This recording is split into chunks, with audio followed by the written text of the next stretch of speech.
Ito si Charlie Suarez, isa sa pinakamatinding pambato ngayon ng Pilipinas sa Super Featherweight Division. Si Charlie Suarez ay kasalukuyang may malinis na record na 18 wins, 11 dito ay tinapos sa pamamagitan ng knockout. Mataas ang IQ ng fighter na ito, mga brad. Taong 2009 nang makuha nito ang una nitong gintong medalya sa Southeast Asian Games. Kaya naman pagsabak nito sa pro boxing noong 2019 ay saglit lamang ito nakakuha ng title bouts.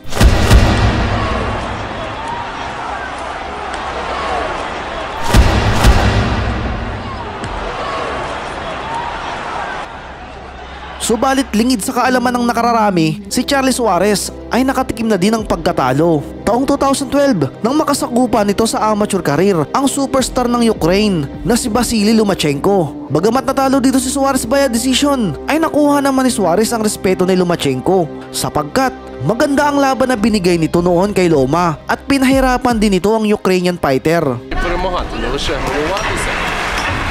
Рікою намагався відповісти Суарес і, до речі, пресингувати. У другому раунді пішов вперед Василь. Поэтому держит его все время в напряжении. Это очень хорошо левой встретил. Держит, как мы видим. Ви чуєте, як підтримує зал. Але ну також, Василь майже від кожного тікає. Ну тут пройшов удар.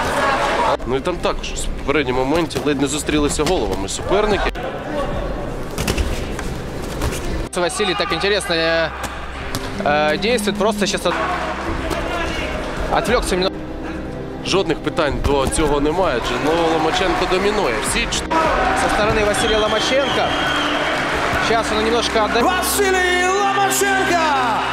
Taong 2022 nang mapalaban nito sa isang title fight, ang IBF Asia Super Featherweight title kontra sa pinakamalupit na pambato ng Indonesia na si Defrey Palulu. Sa laban na ito ay underdog ang ating pambato. Subalit ginulat ni Charlie Suarez ang lahat ng manonood nang tapusin nito ang laban sa loob lamang ng round 2.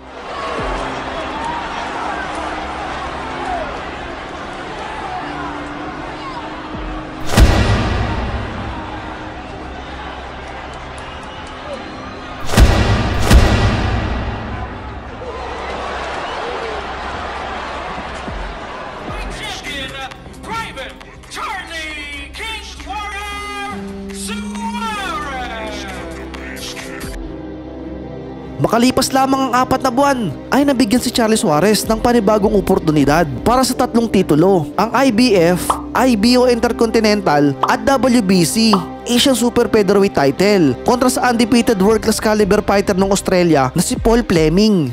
Sa laban na ito ay talagang nasubukan ng tibay ng Pinoy sa pakikipaglaban sapagkat bukod sa pagiging heavy underdog, ang Australian fighter na si Paul Fleming ay mayroong malinis na record na 28 wins at wala pang talo. Dagdag pa dito, ang laban ay gaganapin sa baluarte ng kalaban. Subalit gayon pa man ay hindi ito naging hadlang kay Charlie Suarez upang makamit ang tagumpay. Nang baliktarin nito ang laban at manakaut nito si Fleming pagsapit ng round 12.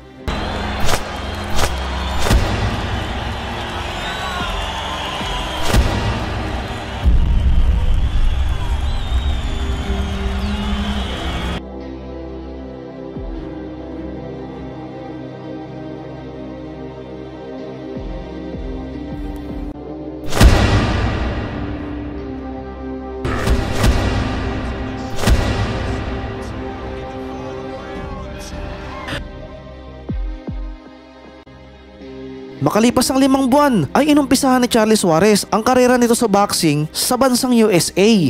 August 26, 2023 nang mapalaban nito sa pinakamatigas na fighter ng Dominican Republic na si Johan Vasquez, kung saan ginamit ni Suarez ang husay nito sa long fight at umabot ang laban sa sukdulang huling round. At dito ay matagumpay na nakuha ni Suarez ang tagumpay.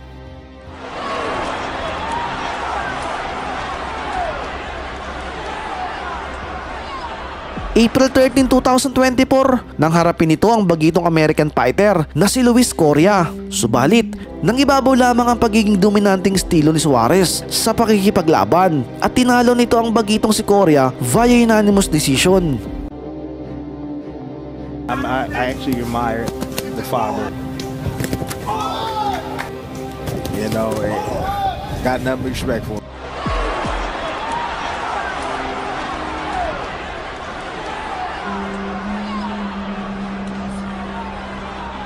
At nito lamang September 20, 2024 ay naikasa naman ang sumunod na laban ni Suarez kontra sa rank number 1 super featherweight fighter ng USA na si Andres Cortez. Matinding fighter ito mga brad, maganda ang galaw at pulido ang mga atake. Subalit isang linggo bago sumapit ang kanilang laban ay nag-backout ito dahil nagtamo raw ito ng injury. Mag-back out ang original na kalaban ni Suarez na si undefeated American boxer Andres Cortez. Ngunit sa aking palagay ay napagtanto nito na may paglalagyan siya kung sakaling tumuli ito sa laban kay Suarez. Kaya naman, bilang replacement ay pinalit na lamang ang isa ding mahusay na fighter ng Texas na si George Castañeda. Subalit pagsapit ng mismong laban ay mabilis lamang tinapos ni Suarez ang laban at tila ba pinamukha nito na tama lang ang naging desisyong pag-atras ni Andres Cortez. Sa labang ito ay 2 beses pinabagsak ni Suarez si Castañeda at tuluyang tinapos ang laban sa round 3.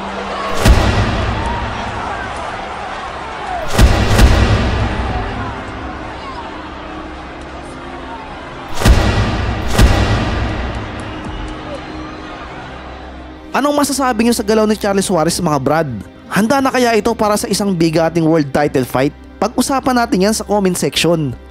March 15, 2023, isang kababayan nating Pinoy na tubong San Isidro, Davao del Norte ang naglakas loob dumayo sa bansang Australia. Ito ay nagbabakasakali na kanyang maiuuwi ang 4 na titulo kontra sa isang professional hometown undefeated fighter na si Paul Fleming. Sa bansa kung saan talamak ang korupsyon sa larangan ng palakasan, kailangan ipanalo ng Pinoy ang laban sa pamamagitan ng knockout sapagkat kung hindi, maaaring mabaliwala at mauwi lamang sa abo ang dugo at pawis na pinaghirapan nito sa ilang buwang pagtitraining.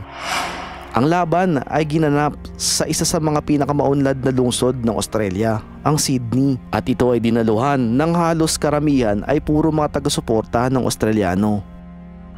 Sa edad na 34 anyos, ang Australian southpaw fighter na si Paul Fleming ay may malinis na kartada na 28 wins, 18 knockout at 0 loss. Taong 2008 nang mag-debut ito sa professional boxing at sa unang 6 na laban nito ay puro knockout ang inabot ng mga kalaban. Hawak nito ang 3 titulo sa Super Featherweight Division, ang IBF Pan Pacific, IBO Intercontinental at WBC Super Featherweight Belt na matagumpay nitong nakuha sa kapwa nito Australiano na si Jackson John England noong March 23, 2022.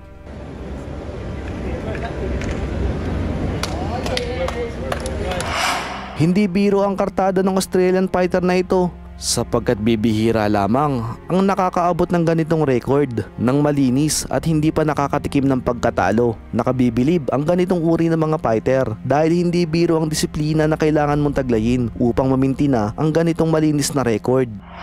Samantalang ang ating kababayan naman si Charles Suarez ay meron pa lamang 16 fights na kung iisipin ay hilaw pa talaga na boksidor. Sa katunayan, bago pa lamang lumalaban sa pro boxing si Charles Suarez, ito ay nag-pro debut neto lamang 2019.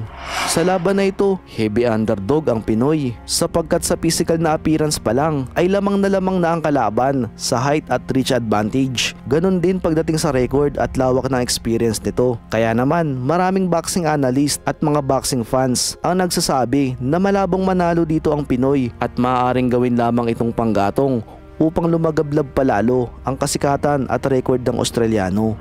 Bago pa lang tumunog ang bell, nakaposisyon na kaagad ang Australiano na akala mo ay isang tigre na handang-handa ng sugurin at karnihin ang biktima nito. Marahil nasa isip nito na magiging madali lamang ang laban para sa kanya.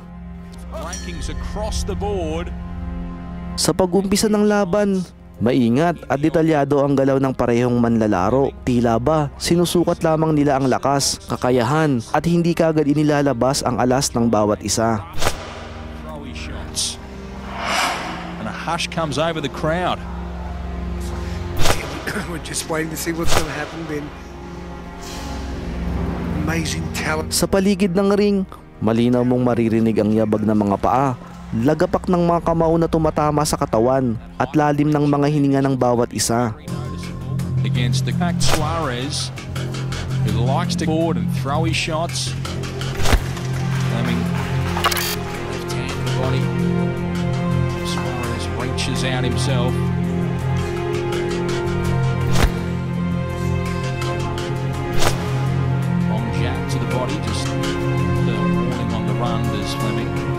Suarez goes forward and recommences. Fleming finds a left hand. Body and tried to finish top. It's a good shot again from Suarez. Just gets one away. And a lead right hand. A good one from Suarez. He got through. Sa pagpapatuloy ng laban, gamit ang magandang head movement, footwork at liksi, sa early rounds, nagawang lumamang ni Suarez at nagagawa rin itong makapagpatama ng ilang mga malinis na tira at kombinasyon kay Fleming.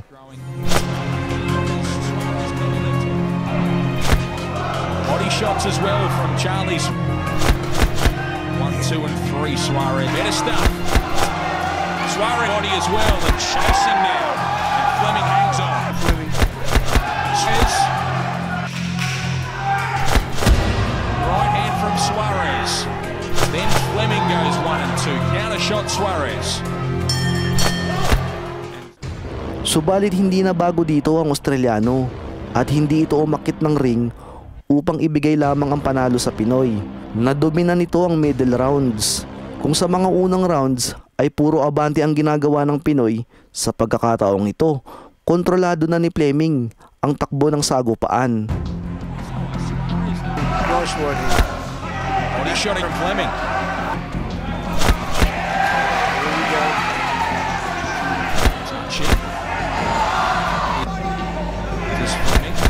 Nathan tries to finish. Body shot Suarez. Body shots from Fleming and he finishes over the top.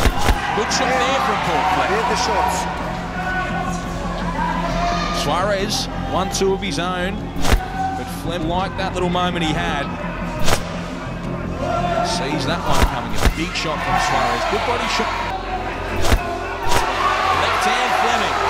Incredibly fit is Charlie Suarez, who digs into the body and Fleming comes back. Ang boxing ay hindi madaling sports sapagkat kailangan mag-training ng mabuti ng manlalaro upang makamit ang tagumpay sa mga ganitong uri ng laban kung saan umaabot sa sukdulang huling rounds ang bakbakan. Ang tanging paraan ng isang manlalaro upang lumamang sa laban ay ang tibay ng stamina na kung saan ito ay dinidevelop sa panahon ng training. Sa pagkakataong ito, halos wala ng hangin ang parehong boksidor. Si Fleming, bagamat lamang sa experience, ay kita na kinakapos na rin ang hininga at gayon din ang ating pambato. Pagsapit ng round 11, dahil sa sobrang pagod ng bawat isa, madalas nang mauwi sa clinch ang eksena. Sa puntong ito, tanging scorecards na lamang ng mga judges ang magdidikta kung sino ang mananalo pagkatapos ng huling round.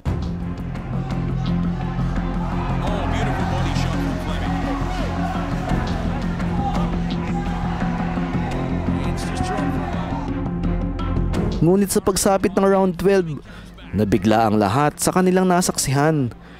Isang left straight punch ang kumonekta sa panga ng Australiano. Agad na nawala ng lakas ang lower body nito at bumagsak sa lona. Binilangan ito ng referee, subalit kitang-kita ang damage na tinanggap nito at halos mawalan ito ng malay tao. Ngunit binigyan pa rin ito ng pagkakataon ng referee na kung tutuusin ay pwede nang itigil ang laban. Marahil, batid ng referee na pwedeng gawa ng paraan ng mga judges ang scorecards upang ipanalo ang kanilang kababayan. Kaya naman, binigyan niya pa ng pagkakataon na ituloy ng kanyang kababayan ang laban. At ang goal nila ay maisurvive ang 1 minuto hanggang sa pagtunog ng bell at siguradong makukuha na nila ang panalo. Ngunit sa pagpapatuloy ng bakbakan, hindi na nagpatumpik-tumpik pa ang Pinoy. Ginamit nito ang pagkakataon upang makuha ang tagumpay. Nirapido nito ang kalaban hanggang sa tuluyang maintindihan ng referee na dapat na talaga nitong itigil ang sagupaan.